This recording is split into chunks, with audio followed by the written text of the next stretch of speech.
quiero hablarles hoy de cómo derribar fortalezas.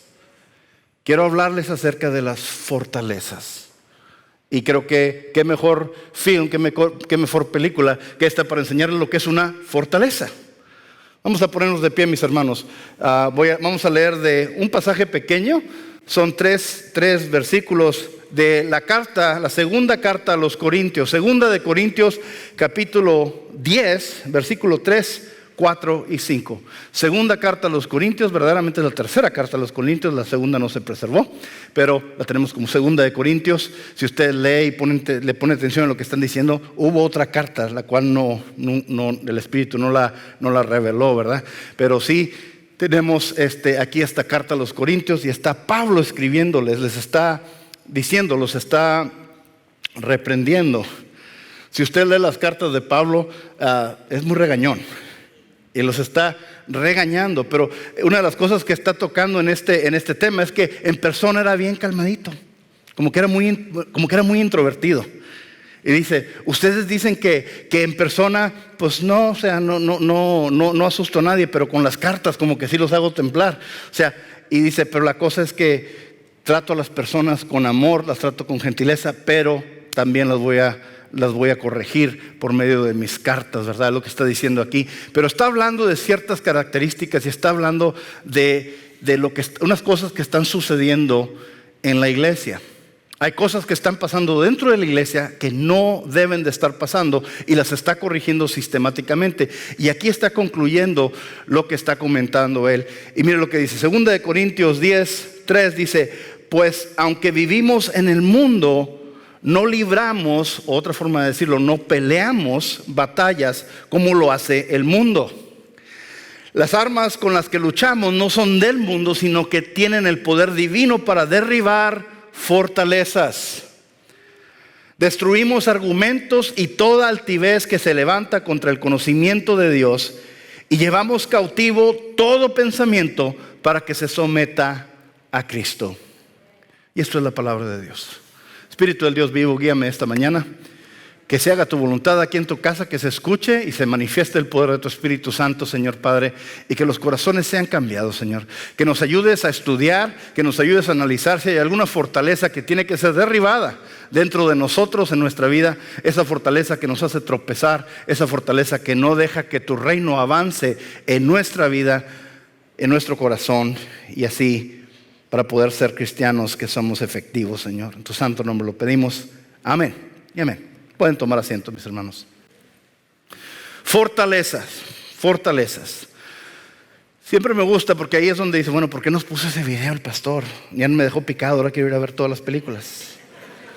Es que ahorita llegando, corazón, vamos a tener un maratón, vamos a ver las 6 películas ahorita llegando. Y tengo la edición, ¿cómo se dice? Extended Edition, que duran como 4 horas cada una. Pero fortaleza, siempre me gusta regresar o ir al lenguaje original. ¿Cuántos de ustedes saben que la palabra es inerrante, no tiene ningún error, es perfecta, no hay error en la palabra de Dios? Es perfecta, es una revelación perfecta en el lenguaje original. Entonces me gusta ver las palabras claves en el hebreo, en el griego, en el arameo y ver qué es lo que está diciendo, qué conceptos están trabajando para poder entender y llegar al significado que el autor original les quería dar a los recipientes originales.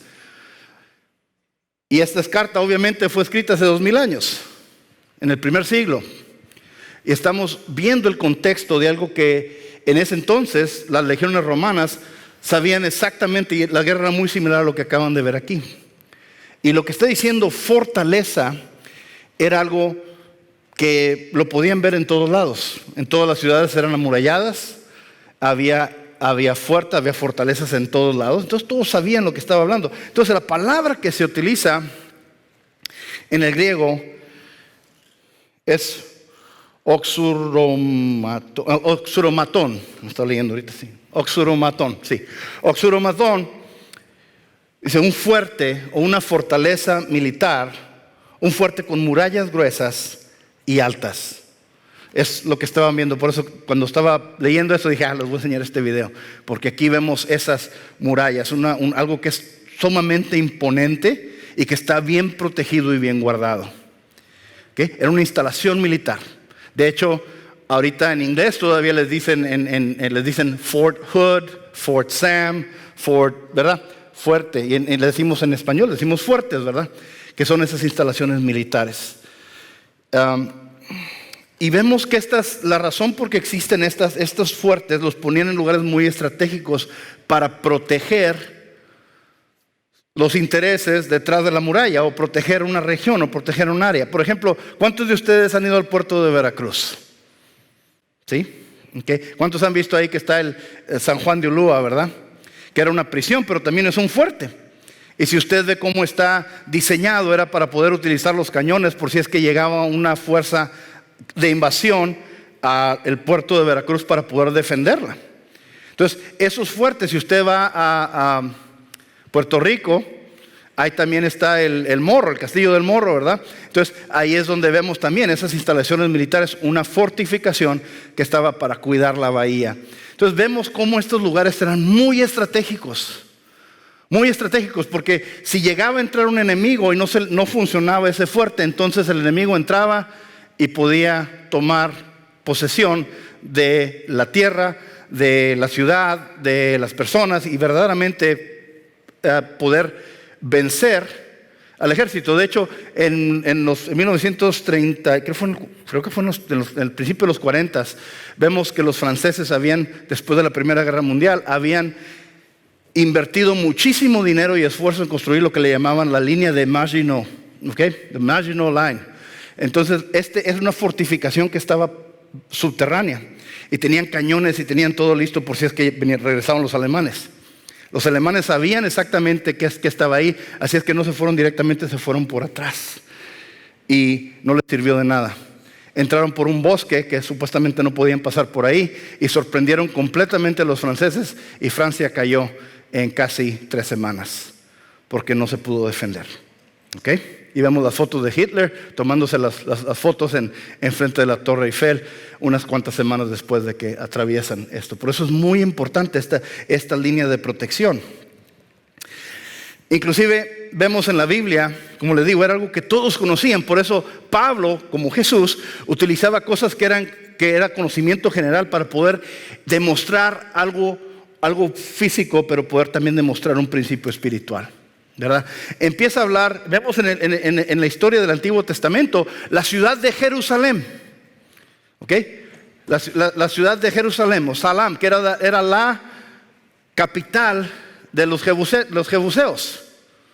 ¿Okay? Los jebuseos tenían esa ciudad, la tenían rodeada. Era la ciudad que se convirtió ahora en Jerusalén, y estaba amurallada y estaba bien protegida. Y el que quería entrar ahí y quería invadir era nada más y nada menos que el rey David, el que cantaba las mañanitas. El rey David quería entrar ahí y quería tomar eso, como todos sabemos lo que dice la historia, se le llama la ciudad de David, es donde establece la capital y es donde después se llama Jerusalén.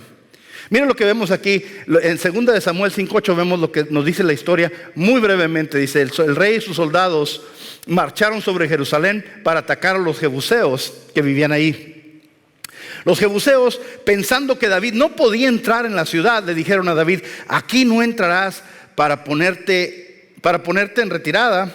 No nos bastan los ciegos, nos bastan los ciegos y los cojos. Pero David logró capturar la fortaleza de Sión, que ahora se llama la ciudad de David. ¿Cómo lo hizo? Estaba tan bien protegida que dijeron, no vas a poder entrar. No necesitamos ni usar a nuestro ejército. Los mismos ciegos y cojos que viven allá afuera, en las afueras de la ciudad, ellos se van a encargar de ustedes. Así de seguros nos sentimos. Pero ¿qué pasa? David era muy bueno en estrategia, y encuentran una debilidad. Encuentran que hay una entrada subterránea a una de las fuentes de donde sacaban agua. Y el primo de David, Joab, el general de los ejércitos, entra por ahí y les abre las puertas de la ciudad, y entra todo el ejército, y así es como invaden Jerusalén. Encontraron una forma de penetrar y entrar y verdaderamente destruir ese lugar. ¿Okay? Y lo hicieron ahora su capital, lo que es Jerusalén. Lo vemos en la historia una y otra vez, como estas ciudades fortificadas que brindan seguridad, hasta cierto punto ya se hacen obsoletas de una manera u otra.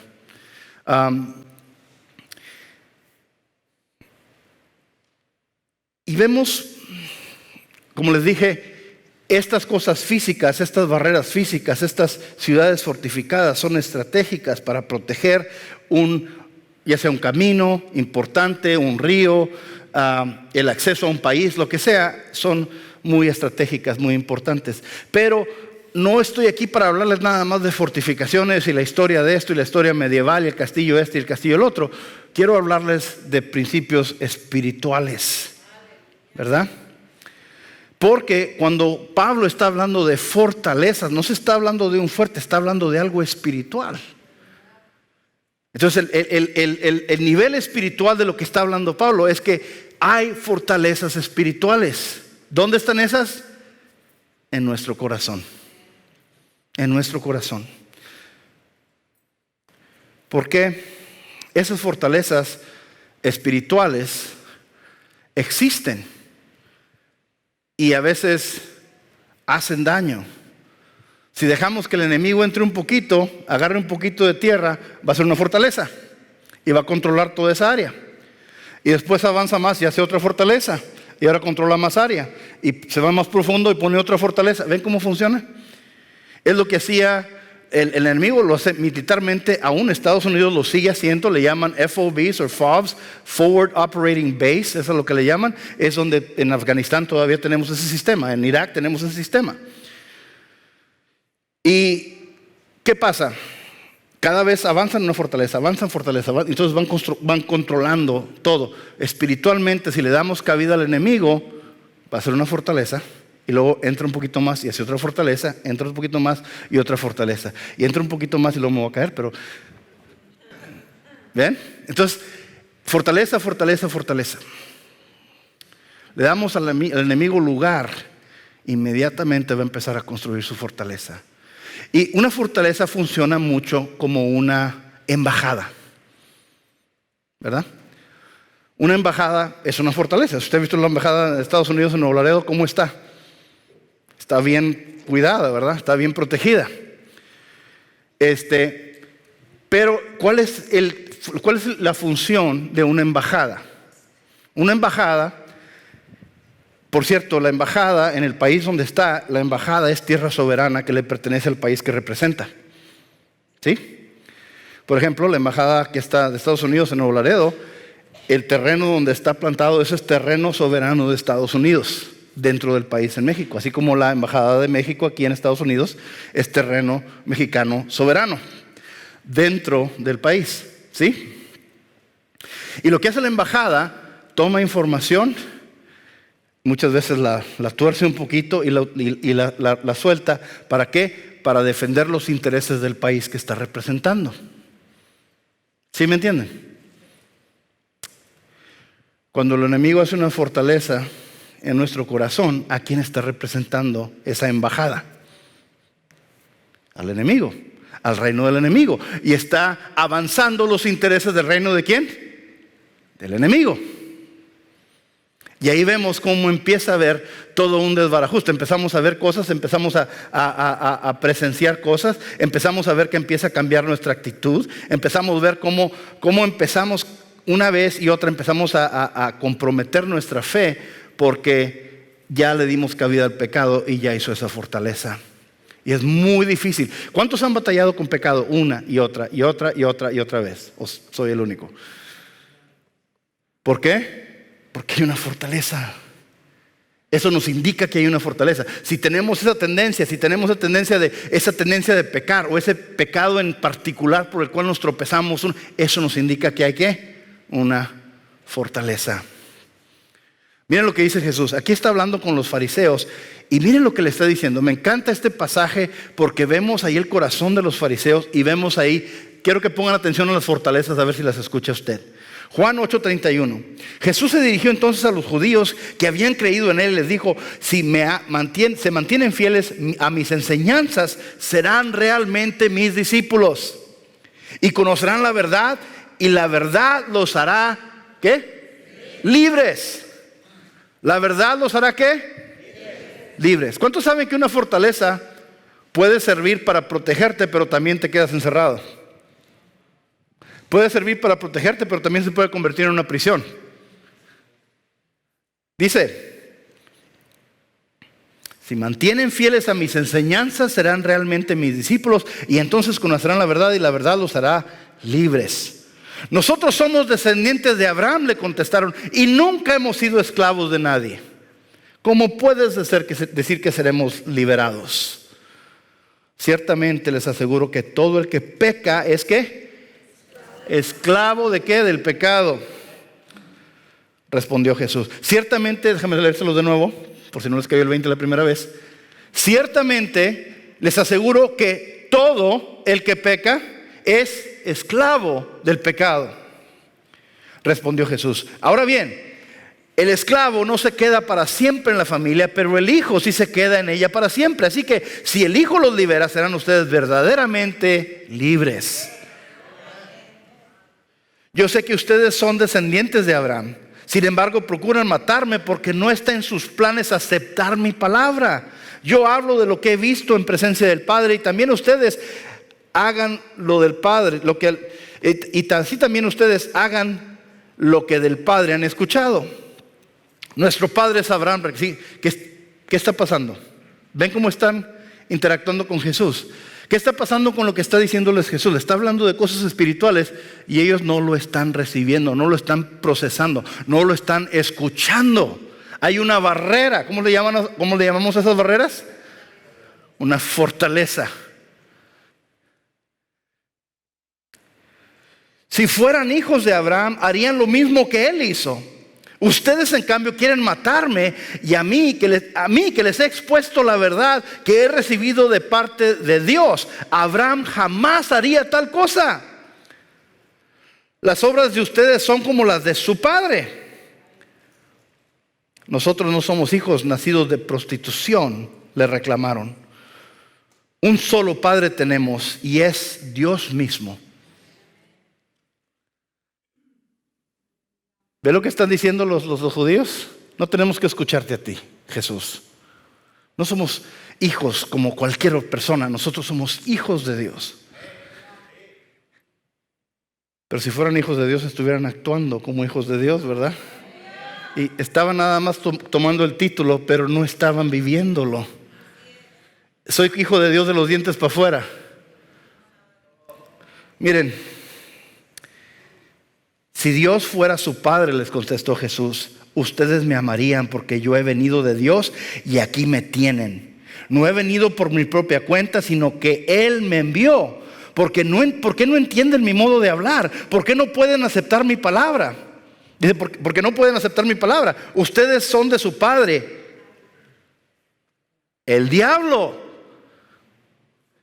Ustedes son su padre, el diablo, cuyos deseos quieren cumplir. Desde el principio él ha sido un asesino y no se mantiene en la verdad porque no hay verdad en él. Cuando miente expresa su propia naturaleza porque es un mentiroso. Él es el padre de la mentira y sin embargo a mí que les digo la verdad no me creen. ¿Quién de ustedes me puede probar que soy culpable de pecado? Si digo la verdad, ¿por qué no me creen? Es que el que es de Dios escucha lo que Dios dice, pero ustedes no escuchan porque no son de Dios.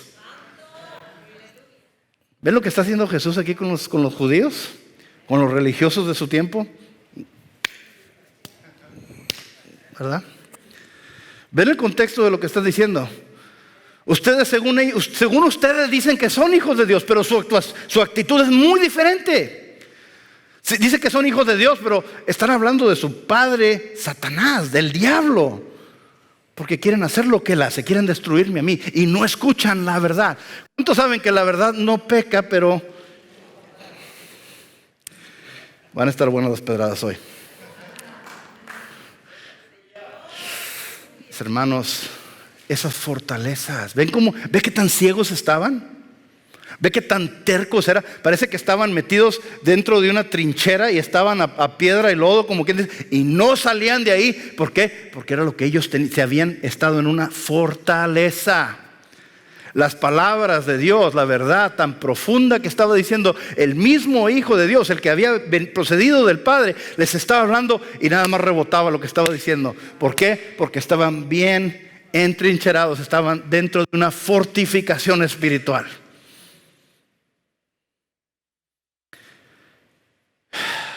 ¿Cuántos hemos caído en eso? No, yo no.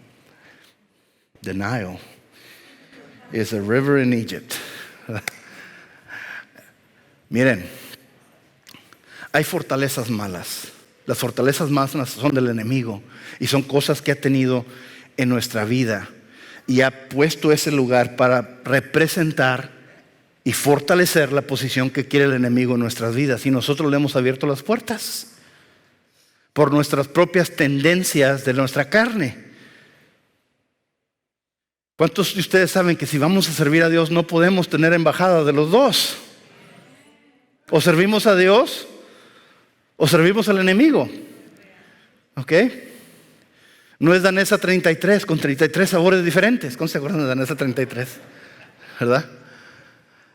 Nada más tenemos o uno u otro, no hay nada, y en medio es también con el otro. ¿Verdad? Pero ¿cuántos saben que hay fortalezas buenas también? Hay fortalezas buenas, hay fortalezas que nos van a ayudar, que nos van a proteger, que van a estar al tanto, que van a estar protegiendo cualquier invasión o ataque del enemigo.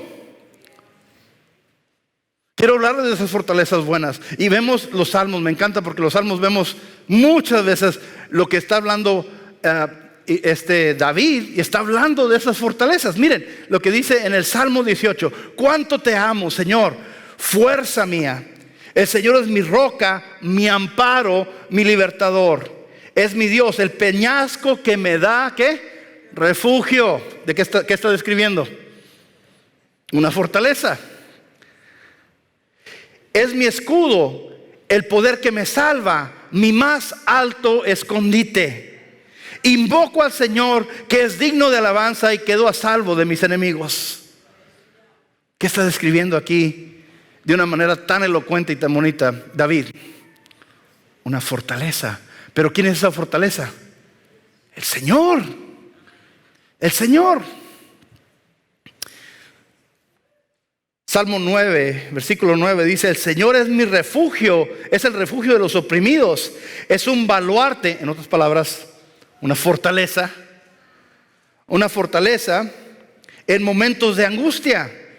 En ti confían los que conocen tu nombre, porque tú, Señor, jamás abandonas a los que te buscan. ¿Qué les dice Jesús? Yo soy el camino, la verdad y la vida. Uno de los nombres que se le da en el Antiguo Testamento es Adonai Nisi. Nisi en el hebreo la idea es como un estandarte de guerra. Un estandarte donde ahora va a estar la posición fortificada, y hasta aquí llega el enemigo y ahí va para allá, no va a avanzar más. Ese es el concepto que tenían los judíos de Dios, el Señor de los ejércitos. Salmo 144: bendito sea el Señor, mi roca, que adiestra mis manos para la guerra, mis dedos para la batalla. Él es mi Dios amoroso, mi amparo, mi más alto escondite y mi libertador, mi escudo, en quien me refugio.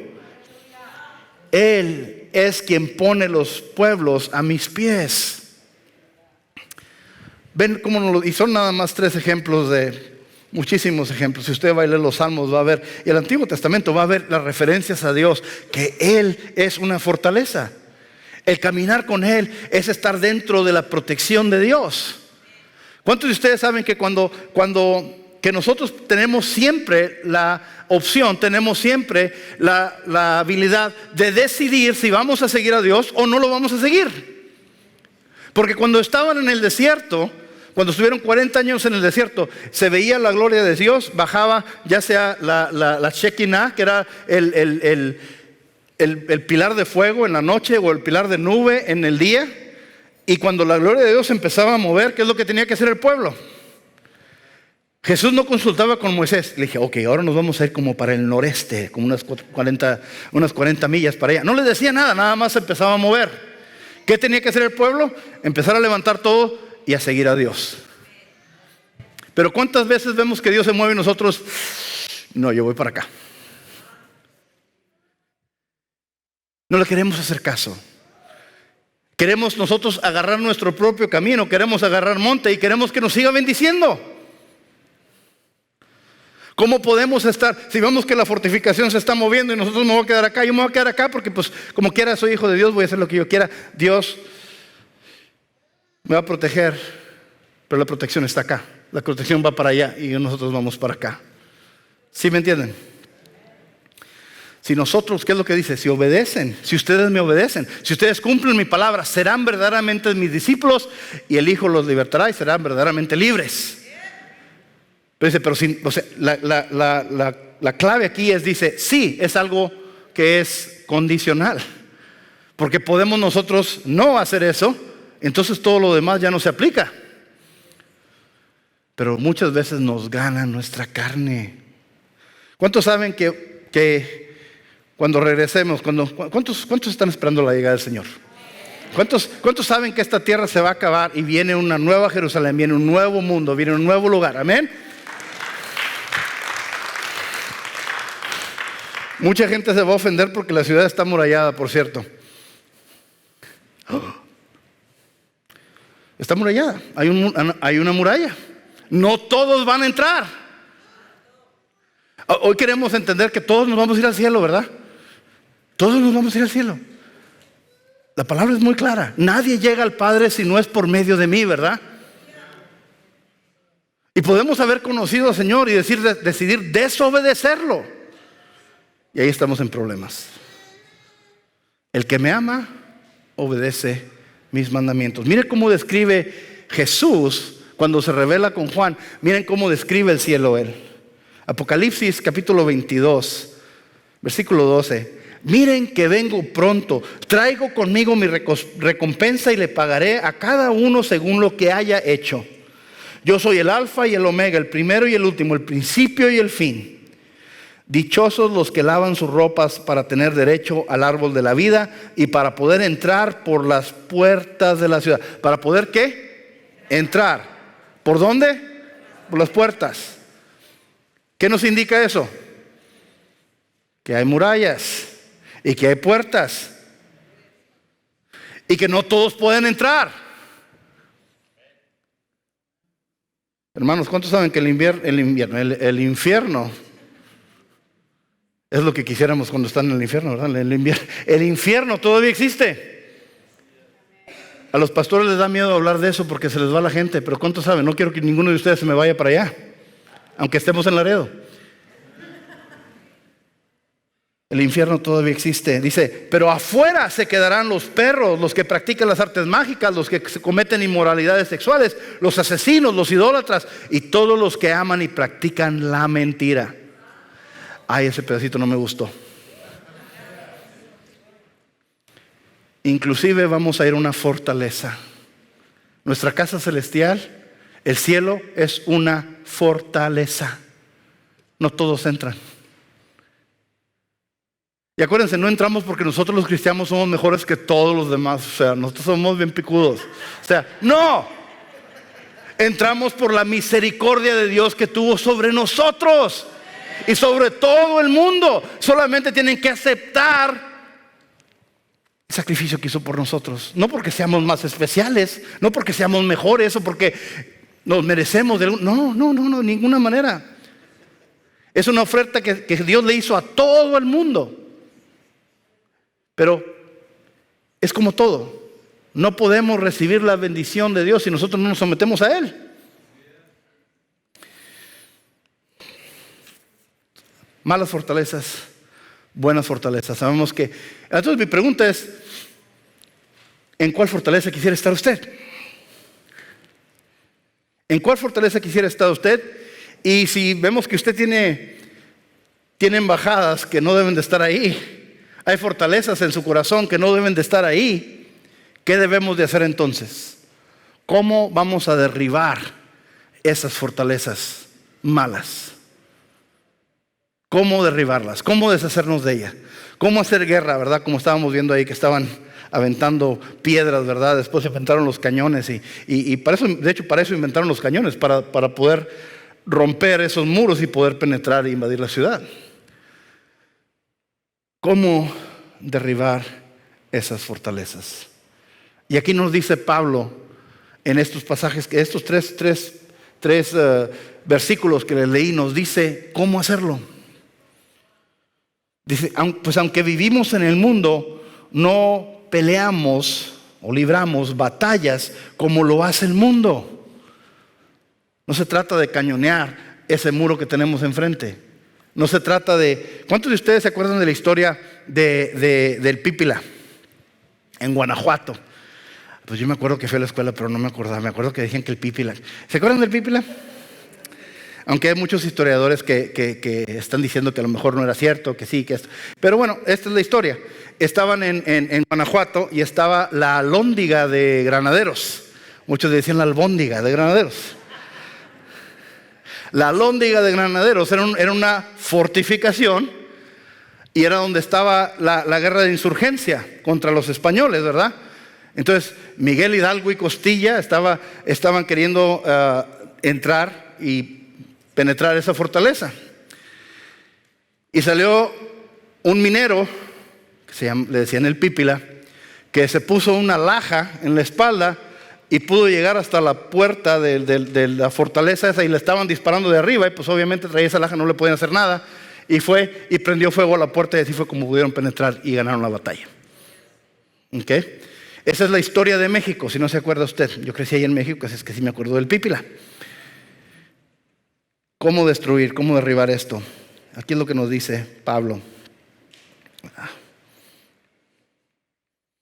Ahora sí. Dice, aunque vivimos en el mundo, no libramos batallas como lo hace el mundo. Las armas con las que luchamos no son del mundo, sino que tienen el poder divino para derribar fortalezas.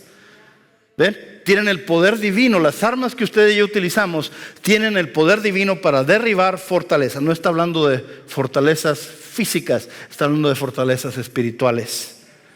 Destruimos argumentos y toda altivez que se levanta contra el conocimiento de Dios. ¿Cuántos de ustedes saben que vivimos en una edad, en un tiempo en donde hay mucho de esto? Hay mucha altanería en contra de la palabra de Dios.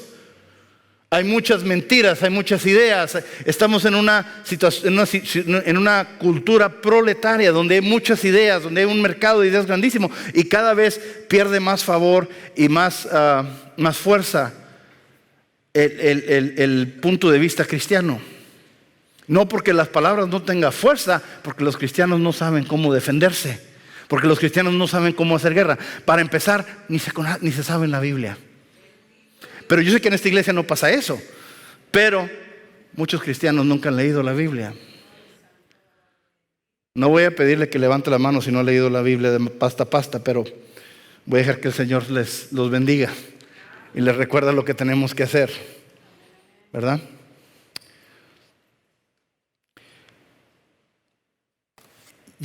Miren lo que dice, y llevamos cautivo todo pensamiento para que se someta a Cristo. ¿Cuántos dejamos que nuestra mente empiece a correr y empiece a hacer planes y empiece a hacer esto? Y todo eso va en contra de lo que dice Dios. Pensamientos que van en contra de la palabra de Dios. Y les empezamos a dar cabida y empezamos a seguir alimentándolos. Y luego empezamos, ¿qué nos dice Pablo? Empieza con un pensamiento y después eso le da luz a un plan, que le da luz a una acción, que le da luz al pecado, que le da luz a la muerte. El proceso en el que caemos. ¿Por qué? Porque empezamos a maquinar algo. Empezamos a darle demasiada importancia a ese pensamiento. ¿Qué dice que tenemos que hacer? Tenemos que someter cada pensamiento para que se someta a Cristo. Entonces vemos aquí lo que nos está diciendo. Está hablando de que no estamos batallando No estamos peleando con cosas naturales. Estamos peleando contra cosas espirituales. Hay un pasaje muy conocido, el capítulo 6 de los Efesios. Y no voy a entrar mucho en profundidad porque ya les he predicado de hecho muchas veces, pero lo que es la armadura de Dios, ¿cuántos lo han escuchado? La armadura de Dios. No hace mucho les di todo un sermón específicamente con todo. Así es que no voy a profundizar mucho ahí, pero dice, miren lo que dice Efesios 6:10. Por último, fortalezcanse. La palabra fortalezcanse. Métanse dentro de la fortaleza. ¿Ok? Fortalezcanse. ¿Con qué? Con el gran poder del Señor. Pónganse toda la armadura de Dios para que puedan hacer frente a las artimañas del diablo. Porque nuestra lucha no es contra seres humanos, sino contra poderes, contra autoridades, contra potestades que dominan este mundo de tinieblas, con fuerzas espirituales malignas en las regiones celestiales. Y usted pensaba que su compañera de trabajo le caía mal. Y usted pensaba que la situación por la que está pasando nada más pasó porque sí.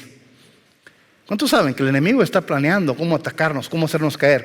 Constantemente está planeando. Él sabe exactamente por dónde llegarnos, cómo hacernos tropezar a cada uno de nosotros. Y si usted está sirviendo en el ministerio, con más ganas. Usted y su familia. Ay, pastor, pero de eso yo no me quiero meter al ministerio para que no me ataque. ¿Verdad? No se trata de eso, porque pues, si no le estamos haciendo nada al enemigo, entonces ¿para qué servimos? Mire, manténganse firmes, ceñidos con el cinturón de la verdad. La verdad. ¿Qué es la verdad? La palabra de Dios. Protegidos con la coraza de justicia. No nuestra justicia. ¿La justicia de quién?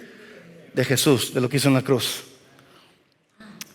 Calzados con la disposición de proclamar el evangelio de la paz. Evangelizar.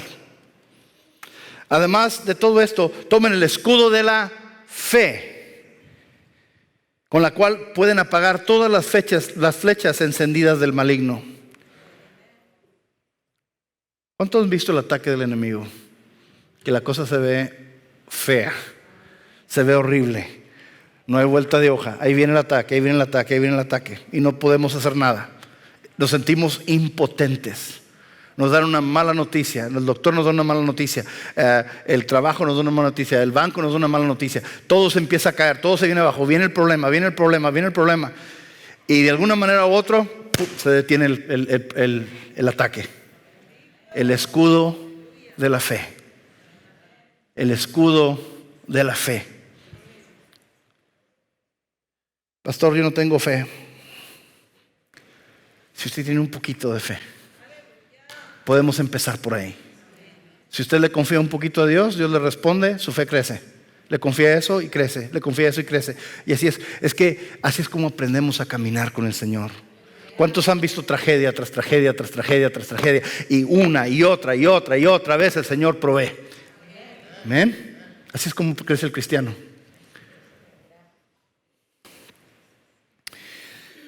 Tomen el casco de la salvación y la espada del Espíritu, que es la palabra de Dios. Amén. ¿Cuál es su espada?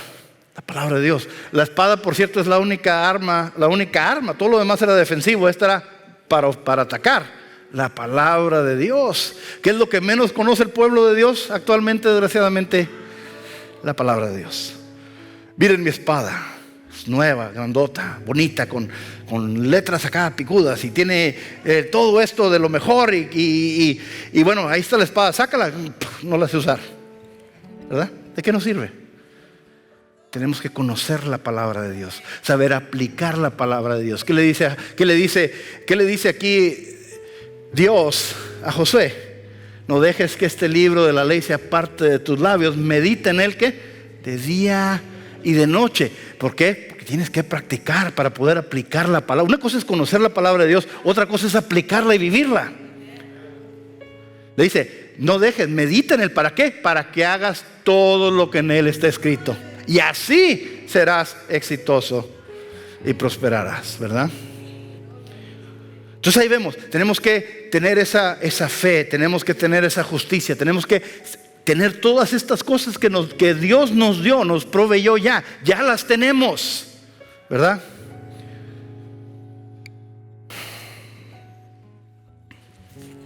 Tenemos la palabra de Dios.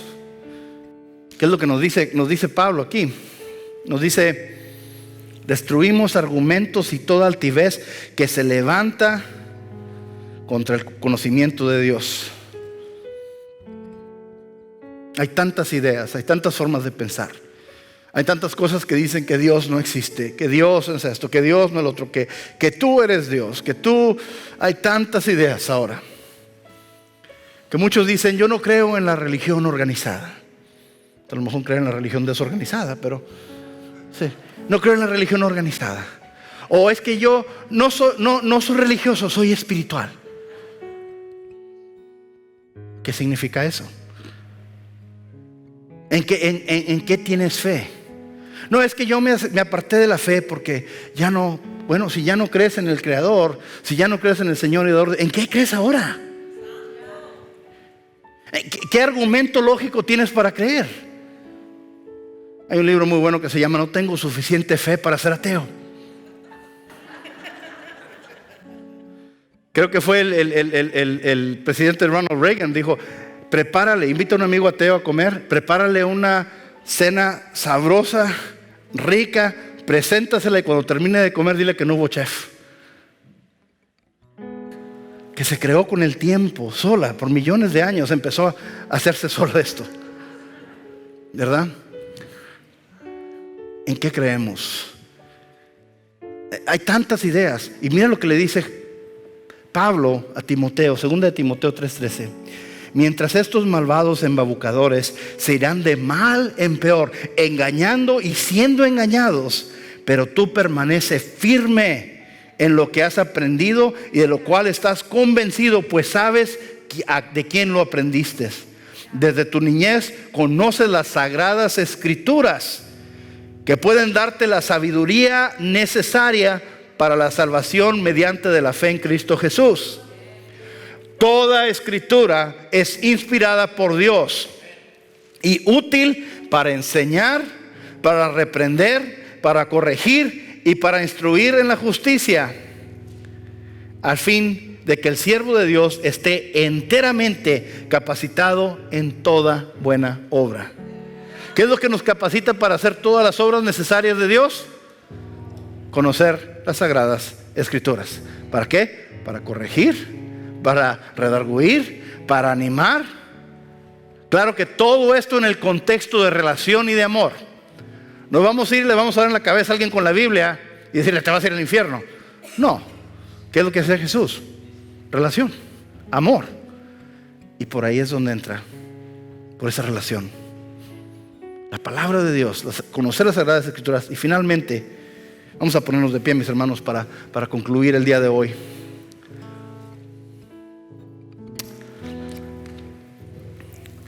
El pasaje, el versículo 5 dice: destruimos argumentos y toda altivez que levanta contra el conocimiento de Dios y llevamos cautivo todo pensamiento para que se someta a Cristo. Llevamos cautivo todo pensamiento para que se someta a Cristo. Esto es muy importante, porque creo que este pedacito que está ahí, eso es donde lo que verdaderamente nos va a hacer que la gente escuche el mensaje que tenemos que compartir.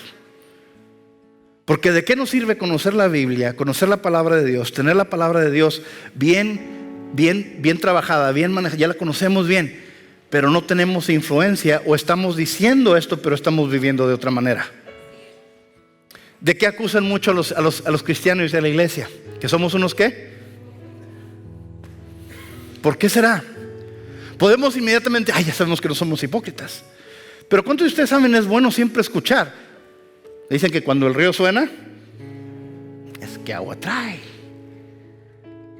Es importante escuchar. ¿Por qué nos llaman hipócritas? Porque muchas veces que como cristianos hemos fallado en esto. Tenemos el mensaje, tenemos la sabiduría, pero la vida que llevamos no refleja lo que estamos diciendo. Entonces, ¿qué efecto vamos a tener en la comunidad? Si somos uno más del montón, nada más que hablamos bonito. ¿Sí me entienden? Aquí es donde creo que está la clave. Es lo que nos dice Pablo aquí. Y llevamos cautivo todo pensamiento para que se someta a Cristo. ¿Cuántos saben que no podemos dejar que nuestra mente nos controle completamente cuando estamos en cualquier situación? Tenemos que someter nuestra carne, nuestra vida, nuestras tendencias. Tenemos que crucificarlas y tenemos que dejar que el Espíritu se mueva. ¿Qué es lo que nos dice Pablo? No vivan según la carne, vivan según el Espíritu, ¿verdad? El que vive por la carne no puede ni se va a someter a Dios. Creo que Santiago nos dice algo tremendo y con esto cierro. Dice: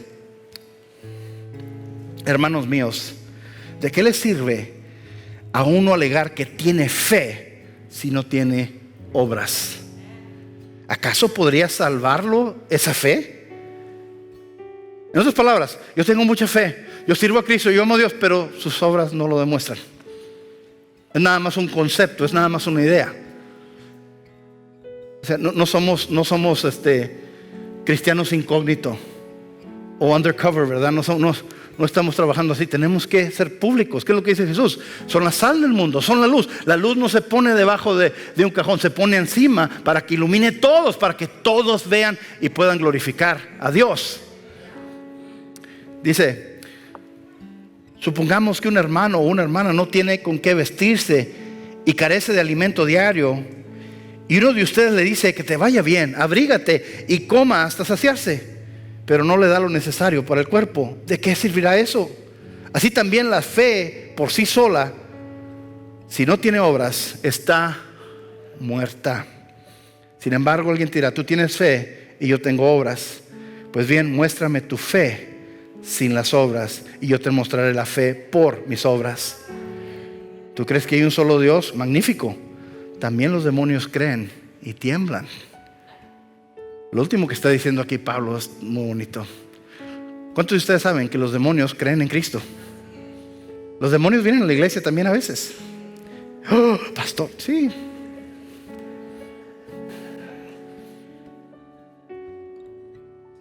Pero ¿qué pasa? Aquí dice, los demonios creen, pero nada más creen y no les hacen caso. Los demonios creen y tiemblan. Ahí es donde digo, tiene que haber fe, pero tiene que haber obras. Nuestro comportamiento tiene que cambiar. Tenemos que, todo el pensamiento tenemos que ponerlo bajo sumisión de Cristo. A eso va a cambiar nuestra actitud, va a cambiar la forma en que nos conducimos con la gente, va a cambiar todas esas cosas.